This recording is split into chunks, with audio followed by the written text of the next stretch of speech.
今日咧係會讀呢本書啊，係阿 Pekka 寫嘅，叫做簡易神學啊，係有中譯本㗎其實，咁我就撮咗去水禮嗰一課讀俾大家聽啦。咁我要義咧就係展示受洗者同埋基督嘅聯合啦。咁主題經文大家都好熟悉㗎啦，就係羅馬書6章3至4節啊，就係象徵與基督同死同埋葬同復活啊嘛。咁好啦，水禮咧有多重意義啊。咁最基本同埋最重要正話講咗啦，就係指向與基督聯合。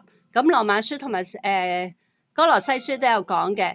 咁而與基督聯繫咧，就產生咗我哋救恩每一個元素啊。所以以下咧係包含咗好多嘅水禮嘅意義啦。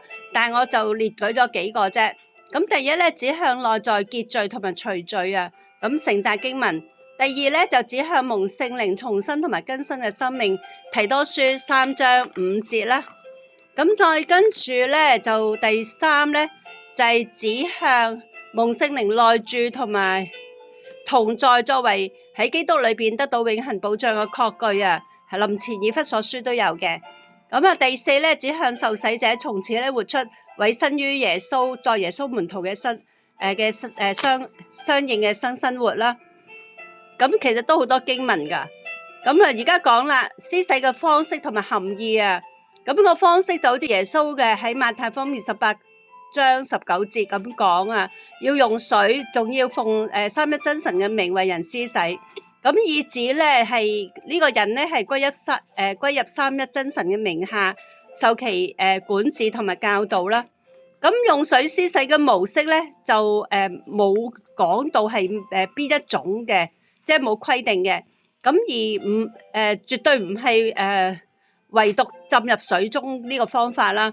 咁唯獨浸入水中呢個方法嗰啲人咧就係用呢個原文講啊。但係其實呢個原文喺聖經出現嘅時候咧，都唔係浸入水中嘅。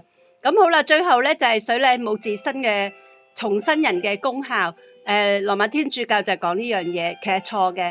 咁好似嗰個騰邪術嘅西門咧，睇洗禮之後都未重生啊，有邪惡之心。好啦，盼望大家會繼續睇啊 Williamson，遲啲會上載 Williamson 嗰個西敏信條第28章洗禮啊。咁有3種語言嘅，願榮耀頌讚歸於三一真神。